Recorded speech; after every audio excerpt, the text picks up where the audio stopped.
capable de construire un Kivu différent, un Kivu en paix, un Kivu solidaire, un Kivu développé. Le pays est en train de connaître des changements au niveau des autorités du pays. Vous avez rencontré le gouverneur de province. Quel type de relation peut exister entre l'autorité actuelle de la RDC et l'Église catholique? Je pense que c'est important que chacun travaille dans son champ, et son champ différent, mais son champ complémentaire. Parce que nous tous travaillons pour le bien du pays. Alors c'est bien de le faire de manière transparente, de manière déterminée et d'être toujours du côté de ceux qui sont, du côté de la personne humaine et de travailler ensemble pour changer le pays, pour avoir un pays nouveau, fort, développé et transparent. Un message à tous les Congolais, surtout de la partie est du pays, parce que vous pouvez dire aujourd'hui. Que le pape est avec vous, que le pape vous aime, que l'Église, soyez orgueilleux, fiers pour ceux qui sont catholiques d'être membres de l'Église catholique. L'Église catholique est la grande maison de Dieu, la famille de Dieu, laquelle vous êtes membre.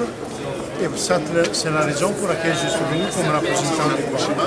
Ce n'est pas la même chose d'être catholique ou n'être pas catholique. Donc j'invite les catholiques à être orgueilleux de cette partie. Je vous remercie. Radio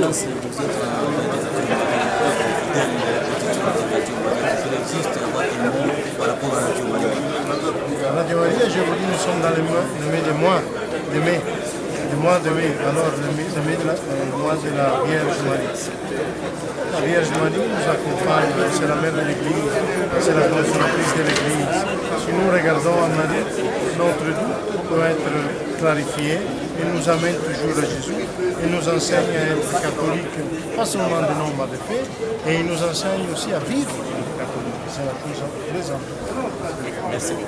La bénédiction à tous ceux qui nous aident.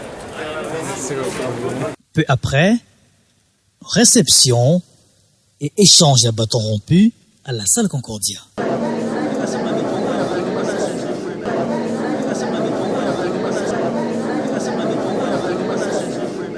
Le mercredi, jour de départ. C'est parti pour l'aéroport où l'avion de l'ONU s'apprête pour lui.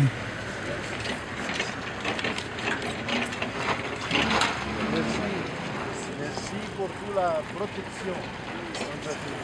Dans cette joie de se livrer à la communauté des fidèles catholiques, les nonces apostoliques accordent au final une interview à cœur ouvert à l'abbé Gérard Minani, responsable du service diocésain des communications sociales, SEDICOS. L'heure de revoir est arrivée. Chaque année, nous célébrons la journée mondiale des communications sociales, le dimanche de l'Ascension. Et cette année, nous prévoyons ça le 2 juin. Et sous le thème toujours que le pape nous donne, nous organisons des conférences avec les journalistes et les professeurs des médias. Et cette année, nous avons pensé aussi associer même les enfants parce qu'ils doivent écouter à la radio Maria le message du pape et puis après nous allons leur poser des questions sur ce qu'ils ont écouté. Et donc tous ceux de la ville. Et puis nous avons essayé de couvrir médiatiquement tout le séjour, votre séjour. Oui. Et bon, comme même tout ce que Monseigneur l'archevêque fait, nous le couvrons médiatiquement et on va même dans les paroisses et tout ça. Alors, par rapport à tout cela, nous voudrions un petit mot aussi, comme presse catholique de la Société de Bukavu, de votre part. Ah, vous êtes la presse catholique, mais pas Radio Maria. Commission diocésaine de communication sociale, qui a 4 composantes. Il y a la presse parlée, c'est la Radio Maria. La presse écrite, le journal Caribou et d'autres journaux de paroisse. Et nous avons le studio audiovisuel. Nous avons aussi la diffusion aussi sur le site internet que nous avons commencé à développer. Il est en construction, mais il est déjà visible. Et nous y postons chaque fois, même votre séjour est déjà là. Oui, et nous avons aussi les librairies où on diffuse tout ce qu'on a publié comme livre, comme brochure. Bon, alors, mais il y a quand même quelques difficultés, mais quand même nous voudrions un petit mot aussi de votre part, surtout venir du pape, et nous suivons chaque fois les directives depuis Intermérifica du Concile Vatican II. Nous suivons tout cela. Nous voudrons alors un petit mot aussi. Oui. Alors bonjour à tout le monde. Je suis le nonce apostolique, Monseigneur Balestrero. Je suis très heureux de votre accueil ici à Bukavu. J'ai passé des journées merveilleuses.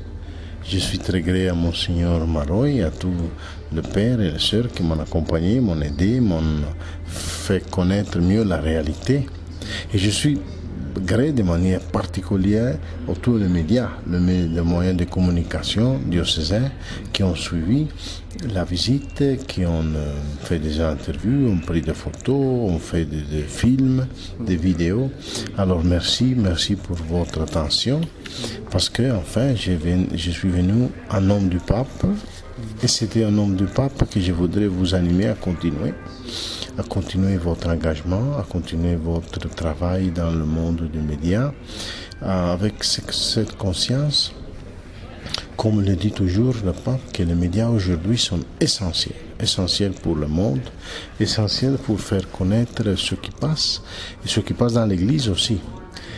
Et les médias catholiques doivent se distinguer pour la vérité, c'est-à-dire ils doivent reproduire les choses, pas des interprétations, mais la réalité des faits. Et alors le travail que vous avez fait pendant ces jours pour reproduire, pour faire des vidéos, c'est précisément de reproduire la vérité des faits, la faire connaître et en donnant la possibilité que ma parole pouvait arriver à toutes les personnes qui ne pouvaient pas participer aux événements, aux Eucharisties que j'ai célébrées, à la visite que j'ai faite à la paroisse, aux écoles, au centre de formation de séminaristes.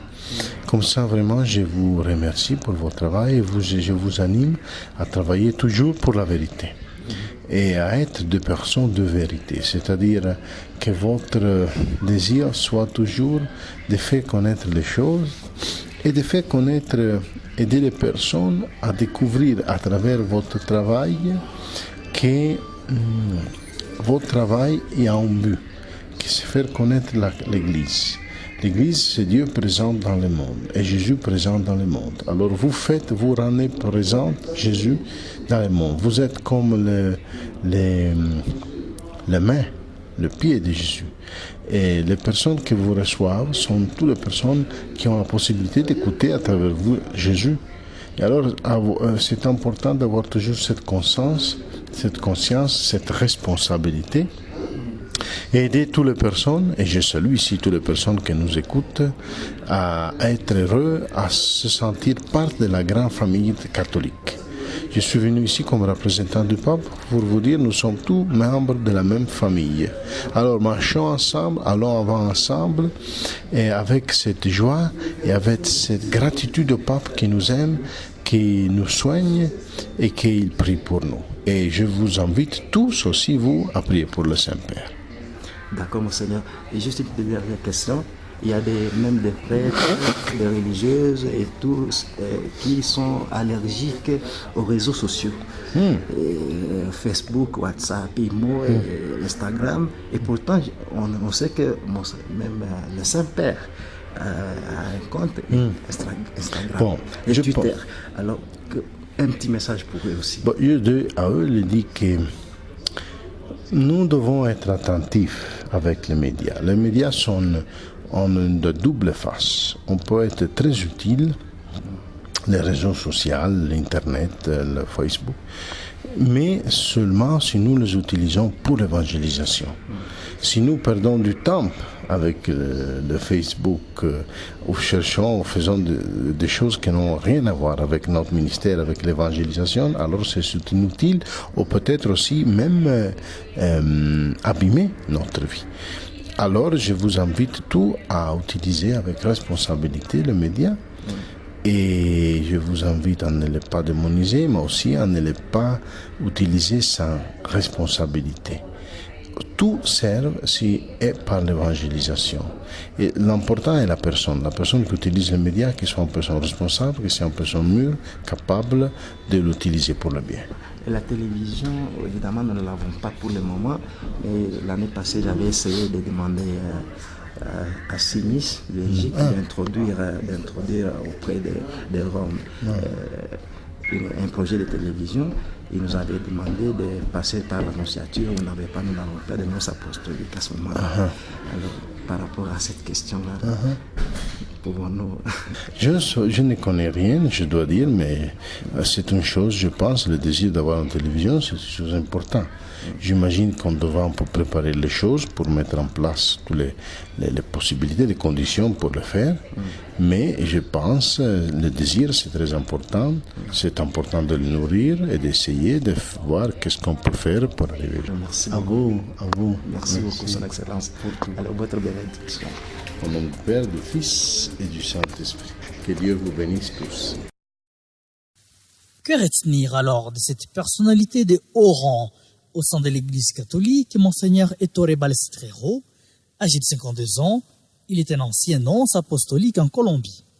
Licencié en théologie et docteur en droit canonique, il est ordonné prêtre le 18 septembre 1993 et incardiné pour le diocèse de Rome. Et ce, avant d'entrer dans le service diplomatique du Vatican en juillet 1996, selon les Saint-Sièges. En avril dernier, Monseigneur Balestrero est nommé nonce apostolique en République démocratique du Congo. Il rentre à Kinshasa, laissant derrière lui un message d'amour, de respect et de prière aux fidèles de l'Église catholique de Bukavu.